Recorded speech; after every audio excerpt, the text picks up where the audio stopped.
ਜਾਂ ਇਸ ਤਰ੍ਹਾਂ ਕਹਿ ਲਈਏ, ਜੇ ਕੋਈ ਪੁੱਛੇ ਵੀ ਹਰੀ ਦੇ ਜਨ ਕਿਹੋ ਜਿਹੇ ਹੁੰਦੇ ਨੇ, ਤਾਂ ਕਬੀਰ ਜੀ ਮਹਾਰਾਜ ਜੀ ਨੇ ਕੁਝ ਉਦਾਹਰਨਾਂ ਦਿੱਤੀਆਂ ਹਨ।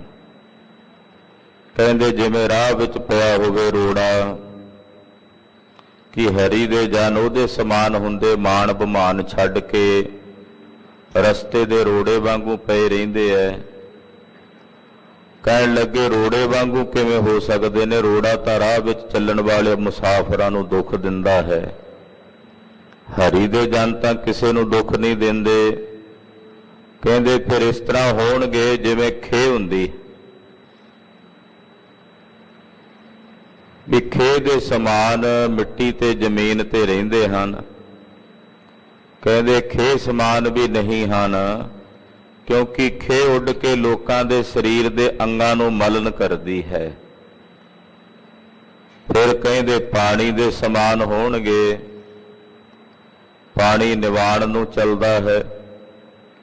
ਕਹਿੰਦੇ ਪਾਣੀ ਸਮਾਨ ਵੀ ਨਹੀਂ, ਕਿਉਂਕਿ ਪਾਣੀ ਦਾ ਸੁਭਾਅ ਬਦਲਦਾ ਹੈ, ਕਦੇ ਠੰਡ ਨਾਲ ਠੰਡਾ ਹੋ ਜਾਂਦਾ ਤੇ ਤਪਸ਼ ਨਾਲ ਗਰਮ ਹੋ ਜਾਂਦਾ। ਜਿਹਦਾ ਸੁਭਾਅ ਇੱਕੋ ਜਿਹਾ ਨਾ ਰਹੇ, ਹਰੀ ਦੇ ਜਨ ਉਹੋ ਜਿਹੇ ਨਹੀਂ ਹੋ ਸਕਦੇ। ਪੁੱਛਿਆ ਫਿਰ ਕਿਹੋ ਜਿਹੇ ਨੇ? ਕਹਿੰਦੇ ਜੈਸਾ ਖੁਦ ਹਰੀ ਹੈ ਤੈਸੇ ਹਰੀ ਦੇ ਜਨ ਨੇ। ਹਰੀ ਦੇ ਜਨਾਂ ਵਿੱਚ ਤੇ ਹਰੀ ਅਕਾਲ ਪੁਰਖ ਪਰਮੇਸ਼ਰ 'ਚ ਕੋਈ ਭੇਦ ਨਹੀਂ। ਇਸ ਮਾਤ ਲੋਕ ਦੀ ਧਰਤੀ ਤੇ ਪਰਮੇਸ਼ਰ ਦੇ ਜਨ ਪ੍ਰਮਾਤਮਾ ਦਾ ਨਿਤ ਅਵਤਾਰ ਹਨ। ਨਿਤ ਅਵਤਾਰ। ਖਾਲਸਾ ਜੀ, ਬੜੇ ਬੜੇ ਬੰਦਗੀ ਵਾਲੇ ਮਹਾਤਮਾ ਮਹਾਂਪੁਰਸ਼ ਸਤਿਗੁਰੂ ਗੁਰੂ ਨਾਨਕ ਸਾਹਿਬ ਜੀ ਦੇ ਪੰਥ ਵਿੱਚ ਹੋਏ ਇਸ ਮਾਤ ਲੋਕ ਦੀ ਧਰਤੀ ਤੇ। ਜਦੋਂ ਉਹਨਾਂ ਮਹਾਂਪੁਰਸ਼ਾਂ ਦੀਆਂ ਜੀਵਨੀਆਂ ਪੜ੍ਹਦੇ ਹਾਂ, ਮੈਂ ਅਕਸਰ ਬੇਨਤੀ ਕਰਦਾ ਹੁੰਨਾ ਕਿ ਸਾਨੂੰ ਮਹਾਂਪੁਰਸ਼ਾਂ ਸਾਧੂਆਂ ਦੀਆਂ ਜੀਵਨੀਆਂ ਪੜ੍ਹਨੀਆਂ ਚਾਹੀਦੀਆਂ ਨੇ, ਜੇ ਅਸੀਂ ਆਪਣਾ ਜੀਵਨ ਸਫਲ ਬਣਾਉਣਾ। ਜੇ ਅਸੀਂ ਚਾਹੁੰਦੇ ਹਾਂ ਵੀ ਸਾਡਾ ਮਾਰਗਦਰਸ਼ਨ ਹੋਵੇ, ਅਸੀਂ ਪਰਮਾਰਥ ਦੇ ਰਾਹ ਤੇ ਕਿਵੇਂ ਚੱਲਣਾ, ਕਿਵੇਂ ਟੁਰਨਾ, ਤਾਂ ਸਤਿਪੁਰਸ਼ਾਂ ਦੇ ਜੀਵਨ ਪੜ੍ਹਨੇ ਚਾਹੀਦੇ ਹਨ। ਡਾਕਟਰ ਭਾਈ ਵੀਰ ਸਿੰਘ ਸਾਹਿਬ ਜੀ ਨੇ ਸਾਧੂਆਂ ਦੇ ਜੀਵਨ ਲਿਖੇ ਨੇ, 5 ਮਹਾਂਪੁਰਸ਼ਾਂ ਦੇ। ਇਸੇ ਤਰ੍ਹਾਂ ਬਾਬਾ ਤੇਜਾ ਸਿੰਘ ਜੀ ਨੇ, ਬਾਬਾ ਅਤਰ ਸਿੰਘ ਜੀ ਮਸਤੂਆਣੇ ਵਾਲੇ ਮਹਾਂਪੁਰਸ਼ਾਂ ਦਾ ਜੀਵਨ ਲਿਖਿਆ। ਸੇਕ ਨਿਹਿਆ ਮਹਾਂਪੁਰਸ਼ਾਂ ਦਾ ਜੀਵਨ ਹੈ, ਰਾਮਪੁਰ ਖੇੜੇ ਵਾਲੇ ਸੰਤਾਂ ਦਾ। ਬਾਬਾ ਮਿੱਤ ਸਿੰਘ ਜੀ, ਬਾਬਾ ਧਰਮ ਸਿੰਘ ਜੀ, ਮਾਤਾ ਸਾਹਿਬ ਦੇਵਾਂ ਜੀ ਦੇ ਪਾਵਨ ਸਥਾਨ ਤੇ ਉਹਨਾਂ ਨੇ ਬੜਾ ਲੰਮਾ ਸਮਾਂ ਸੇਵਾ ਕੀਤੀ ਹੈ ਸ੍ਰੀ ਹਜ਼ੂਰ ਸਾਹਿਬ ਦੀ ਧਰਤੀ ਤੇ। ਬੜੇ ਬੜੇ ਤਤਵੇਤਾ ਮਹਾਂਪੁਰਸ਼ ਉਹਨਾਂ ਦੀਆਂ ਜੀਵਨੀਆਂ ਮਿਲਦੀਆਂ ਹਨ, ਉਹ ਸਾਨੂੰ ਪੜ੍ਹਨੀਆਂ ਚਾਹੀਦੀਆਂ ਕਿ ਕੈਸੀਆਂ ਬੰਦਗੀ ਵਾਲੀਆਂ ਰੂਹਾਂ ਹੋਈਆਂ। ਬਾਬਾ ਵੀਰ ਸਿੰਘ ਜੀ ਨਰੰਗਾਬਾਦ ਵਾਲੇ, ਇਸੇ ਤਰ੍ਹਾਂ ਬਾਬਾ ਸਾਹਿਬ ਸਿੰਘ ਜੀ ਬੇਦੀ ਵਰਗੇ ਮਹਾਂਪੁਰਸ਼ਾਂ ਦੇ ਜੀਵਨ ਲਿਖੇ ਮਿਲਦੇ ਹਨ। ਤੋ ਹਰੀ ਦੇ ਜਿਹੜੇ ਜਨ ਨੇ ਉਹ ਹਰੀ ਵਰਗੇ ਹੀ ਹਨ। ਹਰੀ ਵਿੱਚ ਤੇ ਉਹਦਾ ਵਿੱਚ ਕੋਈ ਭੇਦ ਨਹੀਂ, ਕੋਈ ਫਰਕ ਨਹੀਂ। ਹਰ ਜਨ ਰਾਮ ਨਾਮ ਗੁਣ ਗਾਵੈ। ਹਰੀ ਦੇ ਜਨ ਰਾਮ ਦੇ ਨਾਮ ਦੇ ਗੁਣਾਂ ਨੂੰ ਗਾਇਨ ਕਰਦੇ ਹਨ। ਰਾਮ ਨਾਮ ਜਪਦੇ ਨੇ, ਪਰਮੇਸ਼ਰ ਦਾ ਭਜਨ ਕਰਦੇ ਨੇ, ਔਰ ਅਕਾਲ ਪੁਰਖ ਵਾਹਿਗੁਰੂ ਵਿਧਾਤੇ ਦੇ ਗੁਣ ਗਾਉਂਦੇ ਹਨ। ਨਿਰੰਕਾਰ ਦੇ ਗੁਣਾਂ ਦੇ ਰੰਗ ਵਿੱਚ ਰੰਗੇ ਰਹਿੰਦੇ ਹਨ। ਜੇ ਕੋਈ ਨਿੰਦ ਕਰੇ ਹਰ ਜਨ ਕੀ, ਆਪਣਾ ਗੁਣ ਨਾ ਗਵਾਵੇ। ਇਹੋ ਜਿਹੇ ਰੱਬ ਦੇ ਪਿਆਰਿਆਂ ਦੀ, ਜਨਾਂ ਦੀ ਜੇ ਕੋਈ ਨਿੰਦਾ ਕਰੇ, ਕਿਉਂਕਿ ਨਿੰਦਕ ਨੇ ਤਾਂ ਨਿੰਦਾ ਕਰਨ ਤੋਂ ਬਾਅਦ ਨਹੀਂ ਆਉਣਾ, ਉਹਨੇ ਉਹਦੇ ਸਾਹਮਣੇ ਰੱਬ ਆ ਜੇ, ਰੱਬ ਦੀ ਵੀ ਨਿੰਦਾ ਕਰ ਦੇਣੀ। ਕਿਉਂਕਿ ਨਿੰਦਕ ਦਾ ਸੁਭਾਅ ਹੀ ਪਰਮੇਸ਼ਰ। ਦੁਨੀਆ ਦੇ ਹਰ ਇੱਕ ਰੋਗ ਦੀ ਔਸ਼ਧੀ, ਹਰ ਇੱਕ ਬਿਮਾਰੀ ਦਾ ਕੋਈ ਨਾ ਕੋਈ ਇਲਾਜ ਹੈ। ਪਰ ਪਾਤਸ਼ਾਹ ਨੇ ਗੁਰਬਾਣੀ 'ਚ ਬਚਨ ਕਹੇ ਨੇ ਵੀ ਜਿਹੜਾ ਨਿੰਦਕ ਹੈ ਉਹਦੀ ਕੋਈ ਦਵਾਈ ਨਹੀਂ ਹੈ, ਉਹਦੀ ਕੋਈ ਔਸ਼ਧੀ ਨਹੀਂ ਹੈ। ਨਿੰਦਕ ਦਾ ਦਾਰੂ ਨਾ ਹੈ, ਨਿੰਦਕ ਦੀ ਕੋਈ ਦਵਾਈ ਨਹੀਂ ਬਣਾਈ ਪਰਮੇਸ਼ਰ ਨੇ। ਉਹਦਾ ਸੁਭਾਅ ਹੈ ਉਹਨੇ ਨਿੰਦਾ ਹੀ ਕਰਨੀ। ਹਰ ਵੇਲੇ ਉਹਦਾ ਕਮਰ ਕੱਸਾ ਕੀਤਾ ਰੱਖਿਆ ਉਹਨੇ ਵੀ ਹਰ ਵੇਲੇ ਨਿੰਦਾ ਤੇ ਹੀ ਲੱਕ ਬੱਧਾ ਹੁੰਦਾ ਹੈ। ਫਲਾਣਾ ਇਦਾਂ, ਅਮਕਾ ਇਦਾਂ, ਉਹਦੇ ਚਾਹ ਕਮੀ, ਉਹਦੇ ਚਾਹ ਦੋਸ਼ ਹੈ। ਆਪ ਭਵੇਂ ਸੈਂਕੜੇ ਗੁਨਾਹਾਂ ਤੇ ਖਾਮੀਆਂ ਨਾਲ ਭਰਿਆ ਹੋਵੇ, ਪਰ ਦੂਸਰਿਆਂ ਦੀ ਨਿੰਦਾ ਦੇ ਵਿੱਚ ਆਪਣਾ ਹਰ ਵੇਲੇ ਸਮਾਂ ਬਤੀਤ ਕਰਦਾ ਜਿਹੜਾ ਨਿੰਦਕ ਹੈ। ਭਾਈ ਸਾਹਿਬ ਭਾਈ ਗੁਰਦਾਸ ਜੀ ਕਹਿੰਦੇ, ਨਿੰਦਾ ਕਰ ਹਰਨਾਕਸ਼ ਵੇਖੋ ਫਲ ਵੱਟੇ, ਲੰਕ ਲੁਟਾਈ ਰਾਵਣ ਮਸਤਕ ਦਸ ਕੱਟੇ। ਵੇਖੋ ਨਿੰਦਾ ਕਰਕੇ ਹਰਨਾਕਸ਼ ਨੇ ਕੀ ਖੱਟਿਆ, ਰਾਵਣ ਨੇ ਕੀ ਕੁਝ ਪ੍ਰਾਪਤ ਕੀਤਾ। ਤੋ ਨਿੰਦਕਾਂ ਨੇ ਆਪਣਾ ਸਭ ਕੁਝ ਹੀ ਖੁਆਰ ਕੀਤਾ ਹੈ। ਨਿੰਦਕ ਦੀ ਬਿਰਤੀ ਆ, ਉਹ ਨਿੰਦਾ ਕਰਦਾ। ਰੱਬ ਦੇ ਪਿਆਰਿਆਂ ਦੀ ਵੀ ਨਿੰਦਾ ਕਰਦੇ ਹਨ ਨਿੰਦਕ। ਉਹਨਾਂ ਦਾ ਸੁਭਾਅ ਹੀ ਇਹ ਹੈ, ਜੇ ਕੋਈ ਨਿੰਦ ਕਰੇ ਹਰ ਜਨ ਕੀ, ਹਰੀ ਦੇ ਜਨਾਂ ਦੀ ਜੇ ਕੋਈ ਨਿੰਦਾ ਕਰੇ ਤਾਂ ਰੱਬ ਦੇ ਪਿਆਰੇ ਹਰੀ ਦੇ ਜਨ ਉਹਨਾਂ ਉੱਤੇ ਵੀ ਭਲਾ ਕਰਨ ਤੇ ਪਰਉਪਕਾਰ ਕਰਨ ਦੀ ਬਿਰਤੀ ਦਾ ਜਿਹੜਾ ਗੁਣ ਹੈ ਉਹਨੂੰ ਨਹੀਂ ਗਵਾਉਂਦੇ। ਆਖੋ ਸਤਨਾਮ ਸ੍ਰੀ ਵਾਹਿਗੁਰੂ। ਆਪਣਾ ਗੁਣ ਨਾ ਗਵਾਵੇ। ਜੇ ਉਹਨਾਂ ਦੀ ਕੋਈ ਨਿੰਦਾ ਕਰਦਾ, ਸਾਧੂ ਨੂੰ ਪਤਾ ਵੀ ਹੋਵੇ ਨਾ ਵੀ ਇਹ ਮੇਰੀ ਨਿੰਦਾ ਕਰਦਾ ਹੈ, ਤਾਂ ਉਹਦੇ ਤੇ ਵੀ ਆਪਣਾ ਪਰਉਪਕਾਰ ਕਰਦੇ ਨੇ। ਉਹ ਪਰਉਪਕਾਰ ਕਰਨ ਵਾਲਾ ਆਪਣਾ ਗੁਣ ਨਹੀਂ ਗਵਾਉਂਦੇ, ਬੁਰੇ ਦਾ ਵੀ ਭਲਾ ਕਰਨ ਦੀ ਬਿਰਤੀ ਰੱਖਦੇ ਨੇ। ਜਿਹੜਾ ਨਿੰਦਕ ਹੈ ਆਪਣੀ ਨਿੰਦਾ ਕਰਨ ਵਾਲੇ ਦਾ ਵੀ ਉਹ ਭਲਾ ਕਰਦੇ ਨੇ, ਉਹਨੂੰ ਸਾਧ ਉਪਦੇਸ਼ ਦਿੰਦੇ ਨੇ, ਉਹਦੇ ਤੇ ਪਰਉਪਕਾਰ ਦੀ ਬਿਰਤੀ ਰੱਖਦੇ ਨੇ। ਜਿਵੇਂ ਚੰਦਨ ਨੂੰ ਕੁਹਾੜਾ ਕੱਟਦਾ ਨਾ, ਜਿਹੜਾ ਕੁਹਾੜਾ ਚੰਦਨ ਨੂੰ ਕੱਟ ਰਿਹਾ, ਚੰਦਨ ਉਸ ਕੁਹਾੜੇ ਦੇ ਮੂੰਹ ਨੂੰ ਵੀ ਸੁਗੰਧੀ ਵਾਲਾ ਬਣਾ ਦਿੰਦਾ। ਰੱਬ ਦੇ ਪਿਆਰੇ ਸਾਧੂ ਜਨਾਂ ਦੀ ਜੇ ਕੋਈ ਨਿੰਦਾ ਕਰੇ, ਉਹਦੇ ਤੇ ਵੀ ਆਪਣਾ ਪਰਉਪਕਾਰ ਕਰਦੇ ਨੇ। ਸਾਖੀ ਪ੍ਰਮਾਣ ਵਿੱਚ ਇੱਕ ਸਾਖੀ ਆਉਂਦੀ ਹੈ, ਸ਼ਸਤਰ ਤੀਖਣ ਕਾਟ ਡਾਰਿਓ ਮਨਹ ਨ ਕੀਜੈ ਰੋਸ। ਕਹਿੰਦੇ ਇੱਕ ਮਹਾਤਮਾ, ਇੱਕ ਸਾਧੂ ਇੱਕ ਨਗਰ ਵਿੱਚ ਆਏ। ਇੱਕ ਸੱਜਣ ਦੇ ਘਰ ਭੋਜਨ ਛਕਣ ਲੱਗੇ। ਉਹਨਾਂ ਦਾ ਇੱਕ ਬੇਟਾ ਸੀ, ਛੋਟੀ ਉਮਰ 14-15 ਸਾਲ ਦਾ, ਬੜੀ ਤੀਖਣ ਬੁੱਧੀ ਵਾਲਾ। ਤੇ ਮਹਾਂਪੁਰਸ਼ ਕਹਿਣ ਲੱਗੇ ਵੀ ਭਾਈ ਇਹ ਬੱਚਾ ਸਾਨੂੰ ਦੇ ਦੇ, ਅਸੀਂ ਇਹਨੂੰ ਵਿਦਿਆ ਪੜ੍ਹਾ ਦਿੰਨੇ।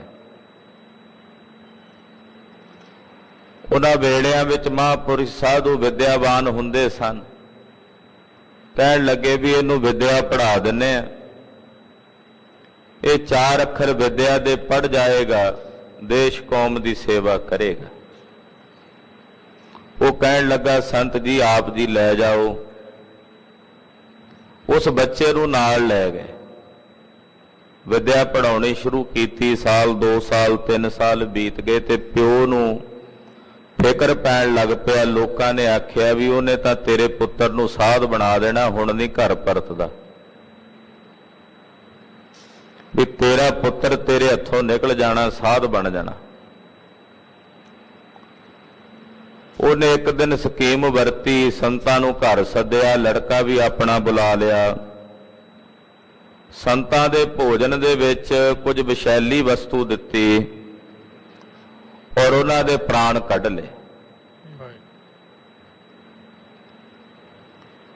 ਇੱਕ ਕਸਾਈ ਦੇ ਕੋਲ ਵੇਚ ਦਿੱਤਾ। ਕਸਾਈ ਨੇ ਨਿੱਕਾ ਨਿੱਕਾ ਟੁਕੜਾ ਟੁਕੜਾ ਕਰਕੇ ਮਾਸ ਦਾ ਬਣਾ ਕੇ ਤੇ ਉਹ ਸੰਤਾਂ ਦੇ ਸਰੀਰ ਦਾ ਵੇਚ ਦਿੱਤਾ। ਇੱਕ ਸਿਪਾਹੀ ਰੋਜ਼ ਆਇਆ ਕਰਦਾ ਸੀ ਕਸਾਈ ਕੋਲ ਮਾਸ ਲੈਣ। ਉਹ 1.25 ਸੇਰ ਮਾਸ ਰੋਜ਼ ਲੈ ਕੇ ਜਾਂਦਾ ਸੀ, ਪਰ ਉਸ ਦਿਨ ਪਾਈਆ ਕੀ ਰਹਿ ਗਿਆ। ਉਹ ਆਖੇ ਵੀ ਮੈਨੂੰ ਤਾਂ ਸੇਰ ਹੀ ਚਾਹੀਦਾ। ਉਸ ਮਾਸ ਦੇ ਵਿੱਚੋਂ ਆਵਾਜ਼ ਆਈ ਕਿ ਸੰਤਾਂ ਦਾ ਪਾਈਆ ਵੀ 1.25 ਸੇਰ ਹੀ ਹੁੰਦਾ। ਇੱਕਦਮ ਉਹ ਡਰ ਗਿਆ। ਕਹਿੰਦੇ ਜਲ ਦਾ ਛਿੱਟਾ ਬਾਹਰ ਅਸੀਂ ਸਾਬਤ ਹੋ ਜਾਾਂਗੇ। ਸੰਤ ਆਪਣੇ ਸਰੂਪ ਵਿੱਚ ਵਾਪਸ ਆਏ। ਰਾਜੇ ਕੋਲ ਮਸਲਾ ਪਹੁੰਚਿਆ। ਰਾਜੇ ਨੇ ਆਖਿਆ ਉਹਨੂੰ ਬੁਲਾਓ ਜਿਨ੍ਹਾਂ ਨੇ ਇਹਦਾ ਕਤਲ ਕੀਤਾ। ਕਿ ਨਾਲੇ ਤਾਂ ਉਹਦੇ ਲੜਕੇ ਨੂੰ ਵਿਦਿਆ ਪੜ੍ਹਾ ਕੇ ਪਰਉਪਕਾਰ ਪੇ ਕਰਦੇ ਨੇ ਤੇ ਉਹਨੇ ਮਲੇਛ ਨੇ ਇਹਨਾਂ ਦਾ ਹੀ ਕਤਲ ਕੀਤਾ। ਉਹਨੂੰ ਸੱਦ ਕੇ ਰਾਜਾ ਕਹਿਣ ਲੱਗਾ, ਜੀ ਦੱਸੋ ਸੰਤ ਜੀ ਇਹਨੂੰ ਕੀ ਸਜ਼ਾ ਦੇਈਏ? ਤੁਹਾਡਾ ਦੁਸ਼ਮਣ ਹੈ, ਤੁਹਾਡਾ ਦੁਖੀ ਹੈ। ਸੰਤ ਕਹਿਣ ਲੱਗੇ ਜੀ ਇਹਦੇ ਮਨ 'ਚ ਲੋਭ ਹੈ ਵੀ ਇਸ ਬੱਚੇ ਨੂੰ ਵਿਦਿਆ ਪੜ੍ਹਨ ਤੋਂ ਰੋਕਦਾ ਹੈ, ਵੀ ਇਹਨੂੰ 2 ਪਿੰਡ ਜਗੀਰ ਵਜੋਂ ਦੇ ਦਿੱਤੇ ਜਾਣ। ਰਾਜਾ ਬੜਾ ਹੈਰਾਨ ਹੋਇਆ ਵੀ ਉਹ ਤੁਹਾਡਾ ਕਤਲ ਕਰਕੇ ਨਿਕਾ ਨਿਕਾ ਕੀਮਾ ਕਰ ਕਰਕੇ ਵੇਚ ਹਟਿਆ ਹੈ ਤੇ ਤੁਸੀਂ ਉਹਨੂੰ 2 ਪਿੰਡ ਦੇਣ ਲੱਗੇ ਹੋ। ਕਹਿੰਦੇ ਹਾਂ ਜੀ, ਇਹਨਾਂ ਨੂੰ 2 ਪਿੰਡ ਮਿਲਣਗੇ, ਸਬਰ ਸੰਤੋਖ ਨਾਲ ਜਗੀਰ ਲੈ ਕੇ ਬੈਠਾ ਰਹੇਗਾ ਤੇ ਬੱਚਾ ਵੀ 4 ਅੱਖਰ ਵਿਦਿਆ ਦੇ ਪੜ੍ਹ ਜਾਏਗਾ। ਇਸ ਸਾਖੀ ਤੋਂ ਸਿਧਾਂਤ ਇਹ ਪ੍ਰਾਪਤ ਹੁੰਦਾ ਹੈ ਕਿ ਸਾਧੂ ਦਾ ਭਾਵੇਂ ਕੋਈ ਰੋਮ ਰੋਮ ਵੀ ਕੱਟ ਦੇਵੇ, ਉਹ ਆਪਣੇ ਰੋਮ ਰੋਮ ਕੱਟਣ ਵਾਲੇ ਨੂੰ ਵੀ ਭਲਾ ਕਰਕੇ ਪਰਉਪਕਾਰ ਦੀ ਬਿਰਤੀ ਨਾਲ ਹੀ ਵੇਖਦੇ ਨੇ, ਉਹਦੇ ਨਾਲ ਮਨ ਵਿੱਚ ਦੁਸ਼ਮਣੀ ਤੇ ਦਵੇਸ਼ ਦਾ ਭਾਵ ਨਹੀਂ ਰੱਖਦੇ। ਸਾਧੂ ਦਾ ਹਿਰਦਾ ਐਸਾ ਨਿਰਛਲ ਤੇ ਨਿਸ਼ਕਪਟ ਹੁੰਦਾ ਹੈ, ਉਹ ਕਿਸੇ ਨਾਲ ਦੁਸ਼ਮਣੀ ਦਾ ਭਾਵ ਨਹੀਂ ਰੱਖਦੇ ਕਿਉਂਕਿ ਨਿਰਵੈਰ ਭਾਵ ਉਹਨਾਂ ਦੇ ਹਿਰਦੇ 'ਚ ਹੁੰਦਾ। ਇੱਥੇ ਪਾਤਸ਼ਾਹ ਕਹਿ ਰਹੇ ਨੇ ਵੀ ਜੇ ਕੋਈ ਉਹਨਾਂ ਰੱਬ ਦੇ ਪਿਆਰਿਆਂ ਸਾਧੂਆਂ ਦੀ ਨਿੰਦਾ ਵੀ ਕਰੇ ਨਾ ਤੇ ਹਰੀ ਦੇ ਜਨ ਉਹਨੂੰ ਬਖਸ਼ਣ ਵਾਲਾ ਜਿਹੜਾ ਪਰਉਪਕਾਰ ਵਾਲਾ ਗੁਣ ਹੈ ਉਹ ਆਪਣਾ ਗੁਣ ਨਹੀਂ ਗਵਾਉਂਦੇ। ਰਹਾਉ ਜੋ ਕਿਛ ਕਰੇ ਸੋ ਆਪੇ ਸੁਆਮੀ, ਹਰ ਆਪੇ ਕਾਰ ਕਮਾਵੇ। ਕਿਸੇ ਨੇ ਪੁੱਛਿਆ ਚੌਥੇ ਪਾਤਸ਼ਾਹ ਨੂੰ, ਮਹਾਰਾਜ ਸਾਧੂ ਏਦਾਂ ਕਿਵੇਂ ਕਰ ਲੈਂਦੇ ਵੀ ਉਹਨਾਂ ਦੀ ਕੋਈ ਨਿੰਦਾ ਕਰੇ ਉਹਦੇ ਤੇ ਵੀ ਉਪਕਾਰ ਦੀ ਦ੍ਰਿਸ਼ਟੀ ਨਾਲ ਵੇਖਦੇ ਨੇ, ਉਹ ਭਲਾ ਏਦਾਂ ਕਿਵੇਂ ਕਰ ਲੈਂਦੇ ਨੇ? ਸਾਡੇ ਕੋਲੋਂ ਤਾਂ ਇਹ ਨਹੀਂ ਹੁੰਦਾ, ਸਾਨੂੰ ਤਾਂ ਕੋਈ ਮਾੜੀ ਜੀ ਕੈੜੀ ਜੀ ਅੱਖ ਕਰਕੇ ਵੇਖੇ ਤਾਂ ਸਾਡੇ ਮਨ 'ਚ ਰੋਸ ਆ ਜਾਂਦਾ, ਜੇ ਕੋਈ ਨਿੰਦਾ ਕਰੇ ਅਸੀਂ ਤਾਂ ਸਿਰ ਪਾੜ ਦਈਏ ਉਹਦਾ। ਮਹਾਰਾਜ ਜੀ ਸਾਧੂ ਕਿਵੇਂ ਏਦਾਂ ਕਰ ਲੈਂਦੇ? ਪਾਤਸ਼ਾਹ ਕਹਿੰਦੇ ਸਾਧੂਆਂ ਦੀ ਅਵਸਥਾ ਇਹ ਹੈ, ਉਹ ਕਹਿੰਦੇ ਜੋ ਕੁਝ ਕਰ ਰਿਹਾ ਉਹ ਸੁਆਮੀ ਆਪ ਹੀ ਕਰ ਰਿਹਾ, ਇਹਨਾਂ ਜੀਆਂ ਦੇ ਵੱਸ ਕੀ ਹੈ, ਇਹਨਾਂ ਜਨਤਾ ਦੇ ਵੱਸ ਕੀ ਹੈ? ਜੋ ਕੁਝ ਕਰੇ ਸੋ ਆਪੇ ਸੁਆਮੀ, ਜੋ ਕੁਝ ਕਰ ਰਿਹਾ ਉਹ ਸੁਆਮੀ ਆਪ ਹੀ ਕਰ ਰਿਹਾ, ਹਰ ਆਪੇ ਕਾਰ ਕਮਾਵੇ, ਉਹ ਆਪ ਹੀ ਸੰਸਾਰ ਦੇ ਸਮਸਤ ਜੀਆਂ ਵਿੱਚ ਵਰਤ ਕੇ ਸਾਰੀਆਂ ਕਾਰਾਂ ਕਮਾ ਰਿਹਾ ਹੈ। ਉਸ ਨਿਰੰਕਾਰ ਵਿਧਾਤੇ ਅਕਾਲ ਪੁਰਖ ਵਾਹਿਗੁਰੂ ਪਰਮੇਸ਼ਰ ਤੋਂ ਬਿਨਾਂ ਕੋਈ ਦੂਜਾ ਕਰਨ ਕਰਾਉਣ ਵਾਲਾ ਹੈ ਹੀ ਨਹੀਂ, ਤੇ ਫਿਰ ਰੰਜ ਕਿਹਦੇ ਨਾਲ ਕਰੀਏ, ਦਵੈਸ਼ ਕਿਹਦੇ ਨਾਲ ਕਰੀਏ? ਸਾਈਂ ਮੀਆਂ ਮੀਰ ਨੂੰ ਦਿਸ ਰਿਹਾ ਵੀ ਇਹ ਚੰਦੂ ਮਲੇਛ ਹੈ, ਪਰ ਗੁਰੂ ਅਰਜਨ ਦੇਵ ਸਾਹਿਬ ਕਹਿੰਦੇ ਸਾਈਂ ਜੀ ਇਹਦੇ ਵੱਸ ਕੀ ਹੈ, ਇਹ ਤਾਂ ਮੇਰੇ ਕਰਤਾ ਪੁਰਖ ਪਰਮੇਸ਼ਰ ਦੀ ਖੇਡ ਵਰਤਰੀ, ਉਹਦੀ ਰਜ਼ਾ ਹੈ, ਉਹਦਾ ਹੁਕਮ ਹੈ, ਉਹਦਾ ਹੁਕਮ ਵਰਤ ਰਿਹਾ, ਇਹਦੇ ਵਿੱਚ ਇਹਦਾ ਕੀ ਦੋਸ਼ ਹੈ? ਤੋ ਇਸ ਤਰ੍ਹਾਂ ਰੱਬ ਦੇ ਪਿਆਰੇ ਸਾਧੂਆਂ ਦੀ ਅਵਸਥਾ ਹੈ। ਉਹ ਕਹਿੰਦੇ ਵਾਹਿਗੁਰੂ ਆਪ ਹੀ ਸਭ ਕੁਝ ਕਰ ਰਿਹਾ ਹੈ, ਆਪ ਹੀ ਸਭ ਕੁਝ ਕਰਾ ਰਿਹਾ ਹੈ। ਹਰ ਆਪੇ ਹੀ ਮਤ ਦੇਵੈ ਸੁਆਮੀ, ਹਰ ਆਪੇ ਬੋਲ ਬੁਲਾਵੈ। ਹਰੀ ਵਾਹਿਗੁਰੂ ਆਪ ਹੀ ਸੰਸਾਰ ਦੇ ਸਮਸਤ ਜੀਵਾਂ ਨੂੰ ਮਤ ਦੇਣ ਵਾਲਾ ਮਤ, ਆਪ ਹੀ ਮਤ ਦਿੰਦਾ, ਜਿਹੋ ਜੀ ਕਿਸੇ ਨੂੰ ਮਤ ਦਿੰਦਾ ਉਹਦੇ ਅੰਦਰ ਉਹੋ ਜਿਹਾ ਪ੍ਰਕਾਸ਼ ਹੋ ਜਾਂਦਾ ਤੇ ਹਰੀ ਆਪ ਹੀ ਸਭ ਦੇ ਬੋਲ ਬੁਲਾਉਣ ਵਾਲਾ। ਜੋ ਕੁਝ ਬੋਲਿਆ ਜਾ ਰਿਹਾ ਪਰਮੇਸ਼ਰ ਦੀ ਸੱਤਾ ਕਰਕੇ ਅਸੀਂ ਬੋਲ ਰਹੇ ਹਾਂ ਨਾ, ਜੇ ਉਹਦੀ ਚੇਤਨਾ ਨਾ ਹੋਵੇ, ਉਹਦੀ ਸੱਤਾ ਨਾ ਹੋਵੇ, ਕਿਵੇਂ ਬੋਲ ਸਕਦੇ ਹਾਂ? ਉਹ ਹਰੀ ਆਪ ਹੀ ਬੋਲਣ ਵਾਲਾ ਹੈ ਤੇ ਹਰੀ ਆਪ ਹੀ ਬੁਲਾਉਣ ਵਾਲਾ ਹੈ, ਉਹਦੇ ਬਿਨਾਂ ਕੋਈ ਦੂਜਾ ਨਹੀਂ, ਉਹ ਆਪ ਹੀ ਸਾਰਿਆਂ ਵਿੱਚ ਵਰਤ ਰਿਹਾ ਹੈ। ਹਰ ਆਪੇ ਪੰਚ ਤਤ ਵਿਸਥਾਰਾ, ਵਿੱਚ ਧਾਤੂ ਪੰਚ ਆਪ ਪਾਵੈ। ਹਰੀ ਨੇ ਆਪ ਹੀ 5 ਤੱਤਾਂ ਦਾ ਵਿਸਥਾਰ ਕੀਤਾ। 5 ਤੱਤ ਹਰੀ ਵਾਹਿਗੁਰੂ ਪਰਮੇਸ਼ਰ ਦੇ ਬਣਾਏ ਨੇ, ਔਰ ਇਹਨਾਂ 5 ਤੱਤਾਂ ਤੋਂ ਅੱਗੇ ਸਾਰੀ ਸ੍ਰਿਸ਼ਟੀ ਦੀ ਰਚਨਾ ਵਿਧਾਤੇ ਨੇ ਕੀਤੀ ਹੈ। ਇਹਨਾਂ 5 ਤੱਤਾਂ ਵਿੱਚ ਫਿਰ 5 ਧਾਤੂ ਵਾਹਿਗੁਰੂ ਪਰਮੇਸ਼ਰ ਨੇ ਪਾਏ ਨੇ, ਜਿਨ੍ਹਾਂ ਨੂੰ ਆਪਾਂ 5 ਸੂਖਮ ਤੱਤ ਕਹਿੰਦੇ ਆ। ਸ਼ਬਦ, ਸਪਰਸ਼, ਰੂਪ, ਰਸ, ਗੰਧ, ਇਹ 5 ਧਾਤੂ ਹਨ ਜਿਨ੍ਹਾਂ ਨੂੰ ਸੂਖਮ ਤੱਤ ਕਹਿੰਦੇ ਨਾ। ਸੂਖਮ ਤੱਤਾਂ ਤੋਂ ਸਥੂਲ ਤੱਤ ਬਣੇ ਨੇ। ਤੋ ਪੰਜ ਧਾਤੂ ਦਾ ਮਤਲਬ ਕਾਮ ਕ੍ਰੋਧ ਆਦਿਕ ਪੰਜ ਵਿਕਾਰ ਵੀ ਹਨ। ਪੰਜਾਂ ਤੱਤਾਂ ਦਾ ਰਚਨਾ ਰਚ ਕੇ ਪਾਂਚ ਤੱਤ ਕੋ ਤਨ ਰਚਿਓ ਜਾਨੋ ਚਤੁਰ ਸੁਜਾਨ। ਪੰਜਾਂ ਤੱਤਾਂ ਦਾ ਇਹ ਸਰੀਰ ਪਰਮੇਸ਼ਰ ਨੇ ਰਚਿਆ ਹੈ। ਇਹਦੇ ਵਿੱਚ ਵਾਹਿਗੁਰੂ ਨੇ ਪਰਮੇਸ਼ਰ ਨੇ ਪੰਜ ਭੂਤ ਕਾਮ ਕ੍ਰੋਧ ਆਦਿਕ ਵਿਕਾਰ ਪਾ ਦਿੱਤੇ ਹਨ। ਜਨ ਨਾਨਕ ਸਤਿਗੁਰ ਮੇਲੇ ਆਪੇ ਹਰ ਆਪੇ ਝਾਗਰ ਚੁਕਾਵੈ। ਧੰਨ ਗੁਰੂ ਰਾਮਦਾਸ ਸਾਹਿਬ ਜੀ ਫਰਮਾਉਂਦੇ ਹੈ ਕਿ ਮੇਰੇ ਸਤਿਗੁਰੂ ਜੀ ਆਪ ਹੀ ਜਿਨ੍ਹਾਂ ਨੂੰ ਆਪਣੇ ਨਾਲ ਮੇਲਦੇ ਨੇ ਉਹਨਾਂ ਦੇ ਸਾਰੇ ਝਗੜੇ ਮੁਕਾ ਦਿੰਦੇ ਨੇ। ਹਰੀ ਆਪ ਹੀ ਸਾਰੇ ਝਗੜਿਆਂ ਤੋਂ ਜੀਵ ਨੂੰ ਮੁਕਤ ਕਰ ਦਿੰਦਾ ਹੈ। ਜਨਮ ਮਰਨ ਦਾ ਝਗੜਾ ਹੀ ਹੈ, ਇਹ ਵਿਕਾਰਾਂ ਦਾ ਝਗੜਾ ਹੀ ਹੈ। ਇਹ ਸਾਰੇ ਝਗੜੇ ਹਰੀ ਵਾਹਿਗੁਰੂ ਪਰਮੇਸ਼ਰ ਜੀ ਆਪ ਹੀ ਨਿਬੇੜ ਦਿੰਦੇ ਹਨ। ਸ੍ਰੀ ਅਕਾਲ ਤਖਤ ਸਾਹਿਬ ਤੇ ਬੰਦਈ ਖਾਲਸਾ ਤੇ ਤਤ ਖਾਲਸਾ ਦਾ ਆਪਸੀ ਵਿਵਾਦ ਹੋ ਗਿਆ। ਲੜਾਈ ਇੱਥੋਂ ਤੱਕ ਵੱਧ ਗਈ ਕਿ ਤਲਵਾਰਾਂ ਧੂ ਲਈਆਂ। ਸੱਚਖੰਡ ਸ੍ਰੀ ਹਰਿਮੰਦਰ ਸਾਹਿਬ ਜੀ ਦੇ ਹੈੱਡ ਗ੍ਰੰਥੀ ਸਿੰਘ ਸਾਹਿਬ ਭਾਈ ਮਨੀ ਸਿੰਘ ਜੀ ਉਸ ਵੇਲੇ ਉੱਥੇ ਮੌਜੂਦ ਸਨ। ਉਹ ਮਹਾਂਪੁਰਸ਼ ਜਿਨ੍ਹਾਂ ਨੇ ਬੰਦ ਕਟਾਇਆ, ਉਹ ਵਿੱਚ ਆ ਕੇ ਖਲੋ ਗਏ। ਕਹਿੰਦੇ ਭਾਈ ਭਰਾ ਨੂੰ ਕਿਉਂ ਮਾਰਨ? ਤਤ ਖਾਲਸੇ ਦੇ ਸਿੰਘ ਕਹਿਣ ਵੀ ਨਾ ਬੰਦਈਆਂ ਨੇ ਮਰਿਆਦਾ ਬਦਲ ਦਿੱਤੀ ਹੈ, ਇਹ ਫਤਿਹ ਨਹੀਂ ਗਜਾਉਂਦੇ। ਇਹ ਦਰਸ਼ਨ ਜੀ ਕਾ ਖਾਲਸਾ ਦਰਸ਼ਨ ਜੀ ਕੀ ਫਤਿਹ ਕਹਿੰਦੇ ਨੇ। ਇਹ ਸੂਆ ਪਹਿਨਦੇ ਨੇ ਪੰਥ ਵਿੱਚ, ਇਹ ਮਰਿਆਦਾ ਨਹੀਂ।